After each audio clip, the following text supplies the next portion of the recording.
Hi there and welcome to Didn't Plan For This. Today we are going to be doing a plan with me in my PR Babe printable insert from Lights Planner Action, and this is a July to September insert. I use 3 of them for different things. So this is my Statice Paper Co PR planner. And we're going to be today using the Winter Butterfly Statice Paper Co kit because it's now spring and I missed using it for winter, and for me it's very springy with the flowers and the butterflies, and it's how I'm feeling this week. So I thought let's use it. So I will be modifying this kit to fit into the weekly spread of this insert. I'm not sure how it'll go. There's always so much included in Statice Paper Co kits that I'm going to have a fair amount left over, but that's fine. We can always use that in a different spread or somewhere else in our planner. If you can hear my little treasures in the background, I'm very sorry about that. I'm filming in advance for the week, but it is on the Saturday and my children are in full-fledged loud mode. So I will speed up the process of actually doing the placement of everything, because A, then I can put music over the top and you don't have to listen to my children, and B, because of the modifying the kit, it saves you sitting while I agonize over where to place things. Well, let's get started and see how we get it to turn out.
there we have it. There is my winter butterfly spread from Statice Paper Co in my PR Babe printable insert by Lights Planner Action.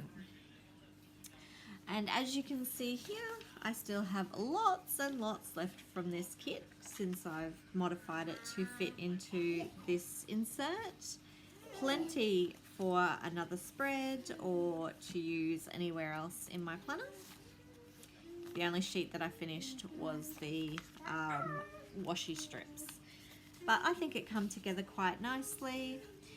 As you can see, this is the main section here that I use in my PR planners, is just tracking what days I've posted or what days I've commented, etc. But I think it looks really nice, and if you think it looks nice as well, let me know in the comments below, or definitely if you liked this video, give me a thumbs up or follow my channel, as I will be posting more videos this week. As always, thank you for watching and happy planning.